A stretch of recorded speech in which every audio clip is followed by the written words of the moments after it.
Hello everyone, how's it going? My name is Ben, welcome to the channel. Today is the very first day of the Anomalous Blizzard event for North American servers, and I'm really excited to be taking place in my very first STALCRAFT event. Now, I pretty much went into this event knowing absolutely nothing, and I streamed a little bit of my first time playing through it, and I just wanted to put together a little video of me running through the event and kind of just describing, explaining how it works, what I'm doing. Hopefully it'll help out players who are new to the event, players who don't know exactly what to do.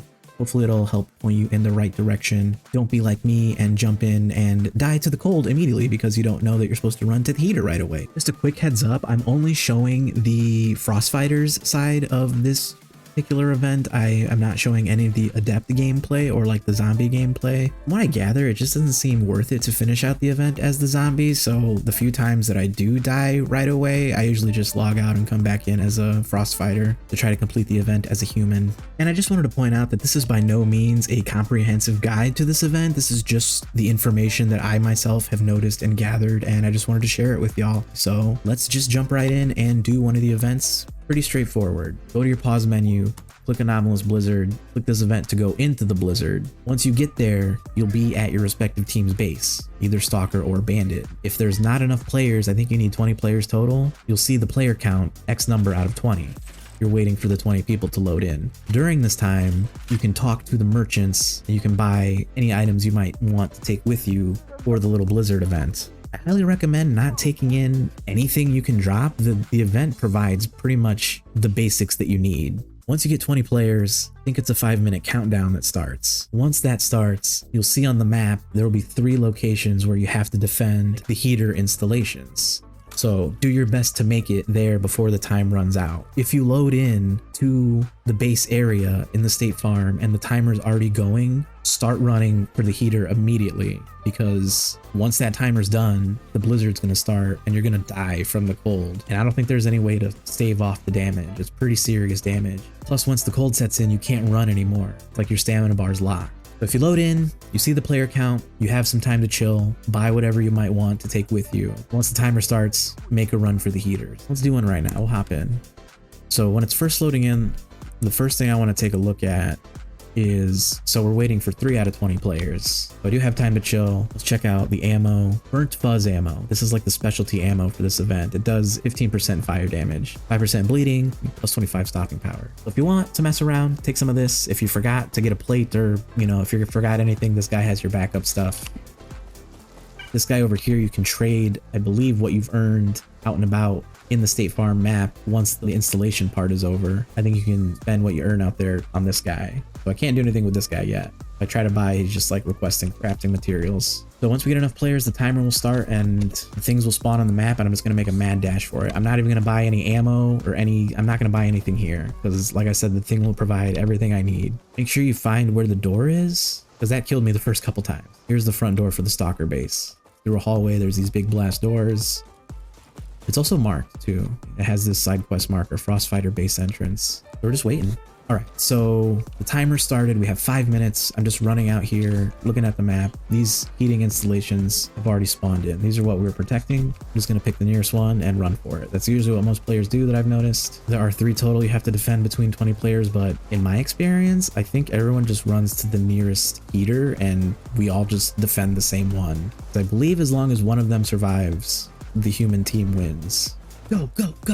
All right, so here we are. We're inside the bubble. This protects us from the cold. If you go out of here and there's no timer happening, once the blizzard starts, the cold is going to damage you. You want to be inside of here. You want to protect this thing. Got a health bar at the bottom of the screen. So that aspect is similar to some of the other installations. Once you interact with it, you can see it's literally got all the ammo that I use. It's got extra health kits, emergency first aid. Check out the stats there. This gives you plus 3% movement speed. 20% stamina regen, 7.5 periodic healing, 50% frost resist, -1 to bleeding. So I didn't bring a single ounce of ammo with me, and I already have 700 spare rounds, 120 shotgun shells, 30 9mm just in case I feel like using my pistol. I haven't even used my pistol once this whole time. Like I said, feel like buying the burn fuzz ammo if you want that extra edge, but you really don't need to spend a single ruble in this event. And then we're just hanging out. We're waiting for the event to kick off. You can spend some extra time at the base you spawn at, but just be aware you have to run from here to the nearest heater before that timer runs out. I've had the unfortunate luck of loading into this event and there was literally a minute left on the timer. So I did my best to run. It didn't help me. I died, came back as a zombie player. I've been wearing these insulated plates. They seem to be helping with like the frost damage. I think the mobs do frost damage. This seems like a good idea. I've been carrying at least taking a pack of these with me because these will deplete quickly. And then once that gets low, I'll pop another one out and then get ready to swap it in. Highly recommend anything that's good for PvE in the base game. The RPD, the PPK is going to be your best friend. I brought my Saiga with me, but I honestly haven't used it much. The ginormous clip on the RPD is my favorite thing. It really gets me by, so this has been my baby. If you don't have an RPD, if you don't feel like crafting one, I definitely would look into either getting Firebrand's RPD or Hystrix's RPD. It's such a hard word to say. Hystrix's, the Hystrix special. Definitely look into the Firebrand quest line to get a free RPD. It's a tough quest. It takes a little bit of time. Oh god, it's starting. And I would, like, anyone can join this event. I would definitely recommend your best guns and armor. Whatever your best gear is for PvE, bring it. There will be up to 20 players in this little spot, so it's not too difficult to survive as long as you play it smart. Definitely get more ammo in between enemy waves spawning in. Definitely reload between enemy waves spawning in. Just play it smart, you'll survive. I find that these groups of mobs are really easy if everyone's working together. It can be really tough if you get separated. Like I was shooting a boar one-on-one and it took a lot of ammo for me to take it out on my own. These frozen versions are a lot stronger. These things drop health kits so generously that like the minute I take damage, I just spam my heal button and I still have plenty to spare. So don't be afraid to heal. This thing will refill in between waves.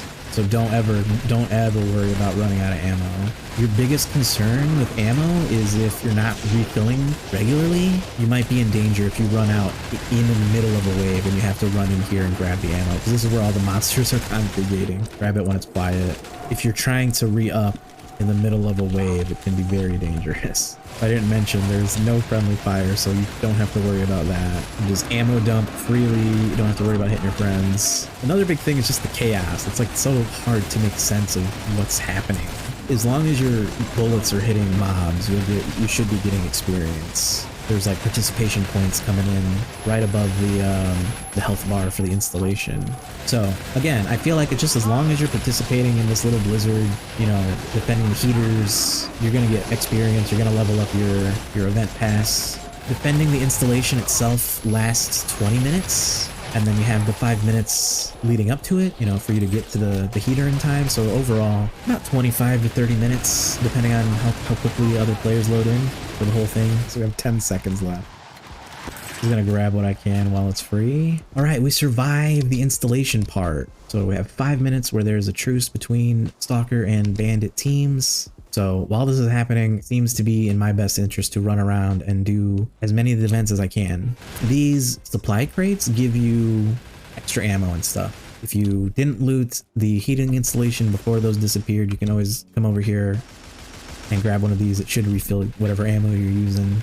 So the game plan, once the timer ends, I'm gonna put this last scanner down. I'm just gonna try to lay low and see if I can just survive. I'm tempted to go around and knock out some of these events, but I feel like it's just going to attract enemy players that I don't want to deal with. I'm just going to like hunker down here and hopefully we can live long enough until the extraction happens. The thing is, if you get killed, you go back and I don't get to keep these new crafting materials. I really want to keep these. I'm trying my best to survive, be able to hopefully find a bubble and get out of here. We're free to run around the map without cold damage. These blue events specific to this map have started spawning in. You can see players are doing them. They're all like upgraded versions of normal world events you would find. The events are Mutant Nest event. You can get ice shards here. You destroy all the mutants in the radius. Snowstorm Squad event, you get Rowan Branch. You have to destroy all the members of the squad. Extreme Delivery, you get data, Upsilon data. You have to deliver the backpack in a certain amount of time. When the backpack is carried, it reduces gravity on the bearer, so you literally have like a moon bounce jump. It's crazy. It allows you to jump higher than usual. Try to use the skill wisely. Attempting to remove the backpack will cause it to explode.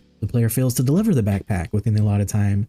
the backpack will explode. So that's the extreme delivery event. Distress call gives you Upsilon data. It seems to be like an upgraded version of the like regular distress call. Alter I have not seen yet. Allows you to turn from Adept to Frostfighter. In order to turn into a Frostfighter, you have to stay near the altar. Oh, okay. So if you survive as a zombie, you're able to turn into a Frostfighter again. The totem event. A small object can appear anywhere. In addition, is not marked on the map in any way. Totem allows you to quickly transfer from Adept to Frostfighter. If you're lucky to find the totem, you can also transform back. Okay, here we go. Location closure. After a certain amount of time, the location closes and players must leave, otherwise they will die. So the game will tell me when I have to leave. I'm just waiting for that moment. Otherwise, if you want to leave, you click this button, leave the blizzard. You can also go back to your home base and you can talk to a guy standing in front of a closed door, and he'll pretty much ask you like, oh, you done? And you tell him like, yeah, I want to go back home. He'll take you home. But last time I did that before the bubbles appeared, before the ending stage of this map. So I lost all my materials too. So yeah, I'm waiting for any indication that it's time to leave. Well, luckily, there's a thing. The thing happened. We have, oh God. Don't panic. Ah, yes. Sweet victory. Yeah. Oh my God. Do I keep my things? Where's my things?